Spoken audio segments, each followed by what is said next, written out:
তেনেকুৱা কথা নাই। আমাৰ অসমৰ 1 ইঞ্চি মাটিও ক'তো যোৱা নাই। CRP এটা কেম্প আছে, তাতে যদি কোনোবাই বহি থাকিব খোজে লগত আমিও বহো বুলি, তাত কৰিবলগীয়া একো নাই। কিন্তু আচলতে গোটেই কেম্পটো এতিয়া CRP তত্ত্বাৱধানত আছে।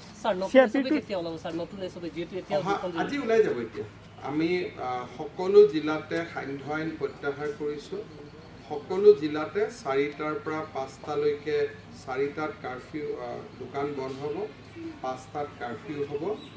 খালি লখিমপুৰ আৰু গোলাঘাট জিলা 1 বজালৈকে দোকান খুলিব, 2 বজালৈকে বন্ধ থাকিব। এই পৰিৱেশ যদি মেইনটেইন হয়, অহা 7 তাৰিখে আমি গধূলি 6 বজালৈকে জিলাসমূহ মুকলি কৰি দিয়াৰ চিন্তা আমি ৰাখিছোঁ। আৰু 7 দিন আমি পৰ্যালোচনা কৰি অহা সোমবাৰে আমি 6 বজালৈকে খুলি দিয়াৰ বাবে চেষ্টা কৰিম। আৰু 16 আগষ্টৰ পৰা ইণ্টাৰ ডিষ্ট্ৰিক্ট মুভমেণ্টটো আমি খুলি দিম। স্কুলৰ গোটেই খোলাটো এইটো কোনো আইন শৃংখলা কাৰণত আমি বন্ধ ৰখা নাই, বেমাৰ আজাৰৰ কাৰণে।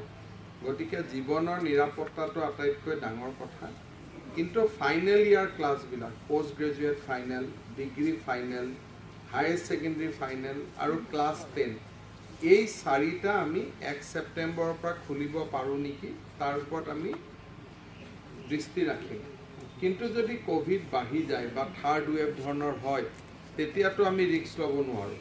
কিন্তু আজিৰ দৰে যদি পৰিৱেশ থাকে, তেতিয়াহ'লে পোষ্ট গ্ৰেজুৱেট ফাইনেল ইয়াৰ, ডিগ্ৰী ফাইনেল ইয়াৰ, হায়াৰ ছেকেণ্ডেৰী ফাইনেল ইয়াৰ আৰু ক্লাছ 10, এই 4টা শ্ৰেণী আমি 1 ছেপ্টেম্বৰৰ পৰা খুলি দিম বুলি মনত ভাবি ৰাখিছোঁ। মিজোৰামৰ মুখ্যমন্ত্ৰী সাংসদজনৰ